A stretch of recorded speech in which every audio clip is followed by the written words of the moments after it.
Telangana news today में आपका खैर मकदम है। आइए देखते हैं आज की ये अहम खबर। केटीआर गाరు మాట్లాడండి స్పీకర్ సార్ నేను మీ ప్లేస్ లో పోయి కూర్చోండి శ్రీయర్ గారు శ్రీయర్ సార్ మీరు మీ ప్లేస్ లో పోయి శ్రీయర్ సార్ ప్లీజ్ వారి పేరు కూడా తీసుకున్నారు వారికి కూడా ఇవ్వండి సార్ కడియం శ్రీయర్ గారు పేరు తీసుకున్నారు వారికి కూడా ఇవ్వండి స్పీకర్ గారు ప్లీజ్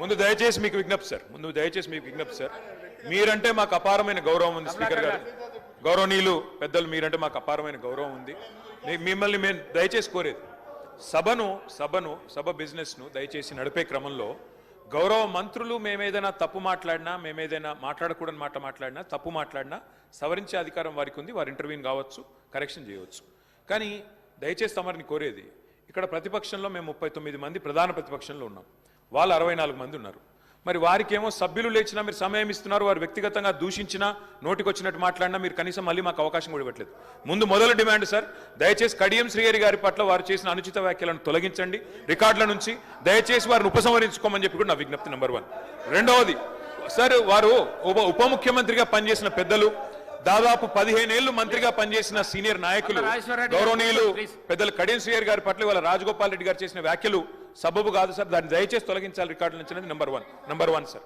రెండవది రాజగోపాల్ మీరు కూడా ఒకటి సార్ ఒక విషయం మాకు క్లియర్గా చెప్పండి మా సభ్యులు లేచి అడిగితే మరి సభ్యులకైతే ఒకటే హక్కు ఉంటుంది సార్ అందరి సభ్యులకు 119 మంది సభ్యులకు ఒకటే రకమైన హక్కు ఉంటుంది మా సభ్యులు అడిగితేనేమో మైకు రావడం లేదు మరి వాళ్ళ అవతల వైపు ట్రెజరీ బెంచెస్ లోంచి సభ్యులు అడిగినా మైక్ ఇస్తున్నారు ఎప్పుడు అడిగినా మైక్ ఇస్తున్నారు వాళ్ళని మాట్లాడమని మీరే మరి మోటివేట్ చేస్తున్నారు దయచేసి నా విజ్ఞప్తి మీతోని అందరు సభ్యులను ఒకటే ఘాటను ఒకటే పద్ధతిలో చూడాలి తప్ప ఈ రకంగా చూడడం ఇది భావ్యం కాదు కదా సార్ మీరు కూడా దయచేసి ఈ విషయంలో పునరాలోచించాలని విజ్ఞప్తి ముందు రాజగోపాల్ రెడ్డి గారు మాట్లాడిన మాటలను దయచేసి మరి రికార్డుల నుంచి తొలగించాలని మిమ్మల్ని కోరుతా ఉన్న అధ్యక్ష వారు కూడా ఉపసంహరించుకుంటే వారి గౌరవం దక్కుతుంది అట్లా మాట్లాడడం ఒక సీనియర్ దళిత నాయకుడి పట్ల ఒక సీనియర్ దళిత మంత్రి పట్ల గతంలో 15 ఏళ్లు మంత్రిగా పనిచేసిన పెద్దల పట్ల ఆ రకంగా మాట్లాడడం వారికి మంచిది కాదు ఉపసంహరించుకోమనండి లేదా మీరైనా రికార్డుల నుంచి తొలగించాలనేది డిమాండ్ రెండవ మాట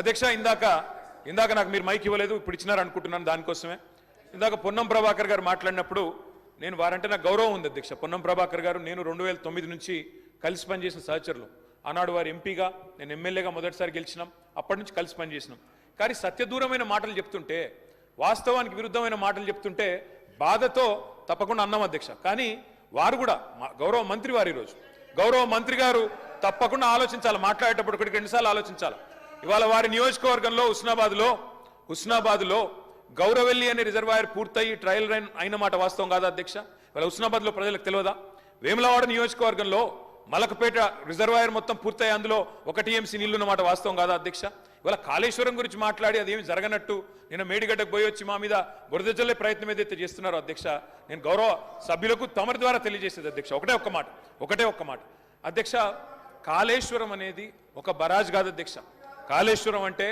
3 బరాజులు 15 రిజర్వాయర్లు 21 పంప్ హౌజులు 19 సబ్ స్టేషన్లు 203 కిలోమీటర్ల టన్నల్స్ 1531 కిలోమీటర్ల గ్రావిటీ కాలువలు 141 TMCల స్టోరేజ్ కెపాసిటీ అదేవిధంగా 240 TMCల యూటిలైజేషన్ శ్రీయర్ గారు ఏమన్నారు అధ్యక్ష శ్రీయర్ గారు ఒకటే మాట అన్నారు స్టెబిలైజేషన్ కూడా తీసుకోవాలి ఒక ప్రాజెక్టులో కొత్తగా 97,000 కూడా నీళ్ళు ఇయ్యలేదని మాట్లాడితే స్థిరీకరించబడ్డ ఆయకట్టు ఎంత అని అధికారిని అడుగుతుంటే ముఖ్యమంత్రి గారు మాట్లాడనీయలేదన్నారు గొప్ప ఉదాహరణ నా నియోజకవర్గం అధ్యక్ష మా దగ్గర అప్పర్ మానేర్ అనే ప్రాజెక్టు నిజాం టైంలో కట్టినారు అధ్యక్ష 45లో కట్టినారు ఆ అప్పర్ మానేర్ అనే ప్రాజెక్టు కోసం ఆనాడు రాజశేఖర రెడ్డి గారి ఆనాడు ప్రభుత్వం ఉన్నప్పుడు కూడా పాదయాత్రలు జరిగినాయి దాన్ని ఎప్పటికప్పుడు స్థిరీకరించాలని నింపాలనే ప్రయత్నాలు జరిగినాయి కానీ ఎప్పుడు నింపబడ్డది అధ్యక్ష మొత్తానికి మల్లన్న సాగర్ కట్టిన తర్వాత మల్లన్న సాగర్ నుంచి వచ్చే కాలువ ద్వారా ఎప్పుడైతే కూడవెల్లిలోకి నీళ్ళు వచ్చినాయో కూడవెల్లి వాగులోకి ఈరోజు ఏప్రిల్లో ఎర్రటి ఎండల్లో కూడా మా మిడ్ మానేరు మా అప్పర్ మానేరు ఎండుతున్న మాట వాస్తవమా కాదా మా కరీంనగర్ జిల్లా శాసనసభ్యులు వారికి తెలుసు అధ్యక్ష శ్రీధర్ బాబు గారికి పొన్నం ప్రభాకర్ గారికి అందుకే ఆ బాధతోనే మేము చెప్పింది గౌరవెల్లి అయినా మలక్పేట్ రిజర్వాయర్ అయినా అదేవిధంగా మా అప్పర్ మానేర్ అయినా స్థిరీకరించబడ్డ సింగూర్ అయినా స్థిరీకరించబడ్డ నిజాం సాగర్ అయినా SRSP పునరుజ్జీవమైనా ఇవన్నీ కూడా కాళేశ్వరం ద్వారా జరిగిన మాట వాస్తవం అధ్యక్ష అందుకే గౌరవ మంత్రి గారిని ప్రభాకర్ గారంటే నాకు గౌరవం ఎందుకంటే ఉద్యమ సహచరుడు ఆనాడు పార్లమెంట్లో వీరోచితంగా పోరాడింది కాబట్టి మా నాయకుడు కేసీఆర్ గారు కూడా కరీంనగర్లో ఇక్కడ అక్కడ కాదు అధ్యక్ష, కరీంనగర్కి వచ్చే బహిరంగ సభలోనే వారిని అభినందించారు. కాబట్టి మాకు అట్లాంటి మంత్రి గారిని అగౌరవపరిచే కుసంస్కారం లేదు. కానీ మంత్రి గారు కూడా వాస్తవాలు చెప్పాలి అధ్యక్ష. గౌరవెల్లి పూర్తయిన మాట వాస్తవం, ఎన్జీటీ స్టే ఉన్న మాట వాస్తవం, మలక్పేట పూర్తయిన మాట వాస్తవం, ట్రయల్స్ జరిగిన మాట వాస్తవం.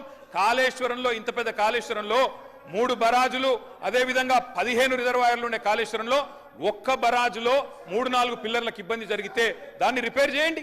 ఇప్పుడే మా గౌరవ పెద్దలు కడియం శ్రీహరి గారు డిమాండ్ చేసినారు, దాన్ని రిపేర్ చేయండి. రైతుల మీద కోపం పెంచుకోకండి. కేసీఆర్ గారి మీద కోపం ఉంటే, రాజకీయంగా ప్రయోజనం కావాలనుకుంటే ప్రయత్నం చేయండి. కానీ ఆ ప్రాంత రైతాంగం పట్ల కక్ష కట్టవద్దు. నింపండి, మేడిగడ్డ నింపండి, కాళేశ్వరంలో పంపింగ్ స్టార్ట్ చేయండి. వాళ్ళ 5,000 క్యూసెక్ల నీళ్లు కిందికి పోతున్నాయి. ఇది రాజగోపాల్ రెడ్డి గారు. అధ్యక్ష, ఇప్పుడు నేను ఏమంటున్నా, అంత గొప్ప మనసున్న మనిషి కదా కేటీఆర్ గారు, అంత గొప్ప మనసున్న మనిషి. రాజగోపాల్ రెడ్డి గారు ఒక్క నిమిషం. గౌరవ ముఖ్యమంత్రి గారు. స్పీకర్ సార్, గత 3 రోజుల నుంచి లీడర్ ఆఫ్ జౌస్ కూర్చోండి ప్లీజ్. శాసనసభలో తమరి అనుమతితో కృష్ణానది జలాల మీద కావచ్చు, గోదావరి నది మీద నిర్మించిన కాళేశ్వరం ప్రాజెక్టుకు సంబంధించి మేడిగడ్డ కావచ్చు, అన్నారం కావచ్చు, సుందిళ్ళ కావచ్చు, లేకపోతే పంప్ హౌజుల విషయంలో కావచ్చు, చాలా విషయాలలో మనం చర్చించుకుందాం.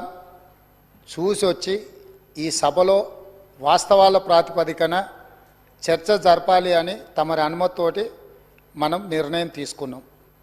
వాస్తవంగా ఈ రైతుల పట్ల, తెలంగాణ సమాజం పట్ల గౌరవం ఉంటే ప్రధాన ప్రతిపక్ష పార్టీ ప్రభుత్వ ఆహ్వానాన్ని దృష్టిలో పెట్టుకొని అందరం కలిసి అక్కడికి వెళ్ళి ఆ ప్రాజెక్టులను పరిశీలించి అక్కడ జరిగిన నష్టాన్ని, రైతులకు వచ్చిన కష్టాన్ని అర్థం చేసుకొని ఆ సమస్యకు ఒక పరిష్కారం చూపించే అవకాశం ఉండే. రాకపోను కొత్తగా వచ్చిన ప్రభుత్వమే ఏదో తప్పు చేసినట్టు, ఈ తప్పుకు కొత్తగా వచ్చిన వాళ్ళే బాధ్యత అయినట్టు, అదేవిధంగా పదే భాష గురించి, మాటల గురించి మీరు ఇట్లా అంటుండ్రు, మీరు అట్లా అంటుండ్రు, మమ్మల్ని గౌరవిస్తలేరు అని ఏదైతే చర్చ జరుగుతుందో, మాజీ ముఖ్యమంత్రి గారు నిన్న నల్గొండ జిల్లాలో వాడిన భాష మీద చర్చ చేద్దామా అధ్యక్ష? ఏం బీకనిక పోయినరని అడుగుతాడా అధ్యక్ష? మాజీ ముఖ్యమంత్రిగా 10 ఏళ్ళు పనిచేసి, కేంద్ర మంత్రిగా పనిచేసి, రాష్ట్ర మంత్రిగా పనిచేసి, శాసనసభ్యుడిగా పనిచేసి, పార్లమెంటుగా పనిచేసి, గొప్పలు చెప్పుకొని జబ్బలు జరుచుకునే ఉద్యమకారుని అనేట ఆయన ప్రధాన ప్రతిపక్ష పార్టీ హోదాలో ఉండి ఒక రాష్ట్ర ముఖ్యమంత్రిని పట్టుకొని ఏం బీకనిక పోయినావు అని అడిగితే, రా ఇప్పటికే ప్రజల్ని ప్యాంట్ ఊడబిక్కురు, ఉన్న అంగి చొక్కా కూడా ఊడబిక్తాం. ఇప్పటికే తెలంగాణ ప్రజలు మొన్న జరిగిన ఎన్నికలలో మీ ప్యాంటు ఊడబిక్కిరు. ఇవాళ ఆ ప్యాంటు ఊడబీకితే చెప్పుకునే దిక్కులేక బొక్కబోర్లో పడితే బొక్కలు ఇరిగినాయి మీకు. అయినా మీ బుద్ధి మారలేదు. ఒక ముఖ్యమంత్రిని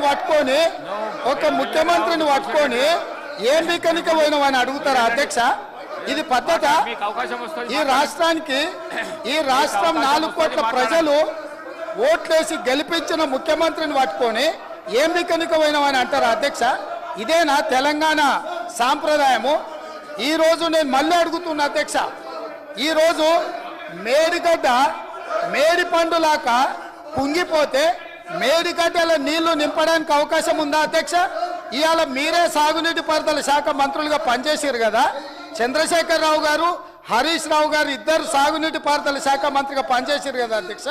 ఈరోజు వాళ్ళకే పెత్తనం ఇస్తాం, వాళ్ళనే చేయమని. ఈరోజు ఏ రకంగా మేడిగడ్డలో నీళ్లు నింపుతారో, మేడిగడ్డ నుంచి నీళ్లు ఎత్తి అన్నారంలో పోస్తారో, అన్నారంలో నుంచి సుందిలలో ఎట్లా పోస్తారో బాధ్యత వాళ్ళని తీసుకోమని అధ్యక్ష.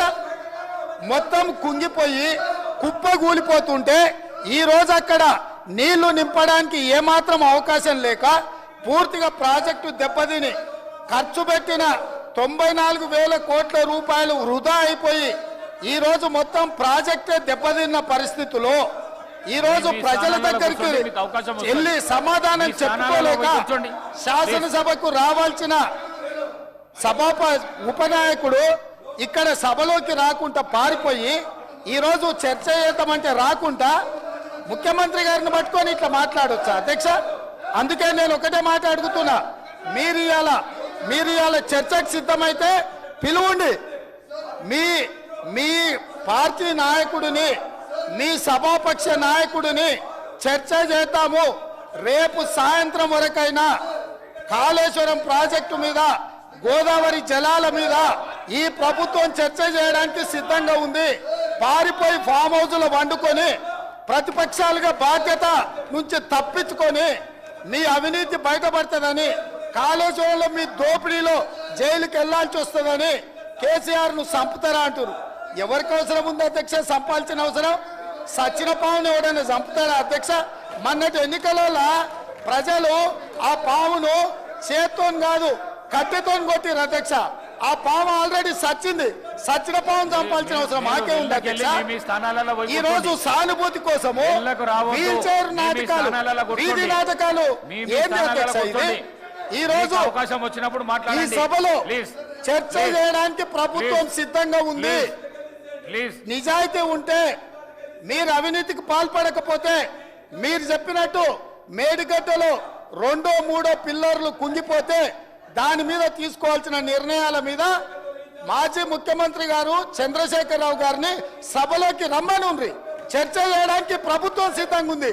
పారిపోయి అక్కడెక్కడో పోయి ఆడేదో ప్రగల్భాలేంది అధ్యక్ష? రమ్మనుండ్రి సభకు. వాస్తవాల మీద చర్చ చేస్తాం, మొత్తం ఇక్కడ పెడతాం. ఇవాళ ఆయన తప్పించుకుంటాడు, ఈయన వచ్చి ఈడ కొత్త మాటలు చెప్తాడు ఈడ. కాబట్టి అధ్యక్ష, దీని మీద ఇప్పుడు జరుగుతున్న చర్చ దేని మీద జరుగుతుందో ఆ విషయం మీద చర్చించమని ఉంది. ఎట్లాగూ సాగునీటి ప్రాజెక్టుల మీద శ్వేతపత్రం పెట్టడానికి మా ప్రభుత్వం సిద్ధంగా ఉంది. మీరు ఏమేమి విషయాలు ఉన్నాయో, ఏమేమి చర్చ చేయదలుచుకుందో మొత్తానికి మొత్తం శ్వేతపత్రం సందర్భంగా చర్చ చేద్దాం. లేదు కాళేశ్వరం మీద మీరు చర్చ అంటారా? దానికోసం ప్రత్యేకంగా తమ సమయం కేటాయించండి. కాళేశ్వరం మీద చర్చ చేయడానికి మేము సిద్ధంగా ఉన్నాం అధ్యక్ష. अब दीजिए इजहारुल हक को इजाज़त। मिलते हैं अगले खबर के साथ, तब तक के लिए हमारे चैनल को लाइक, कमेंट, शेयर करना ना भूलें। अल्लाह हाफिज़।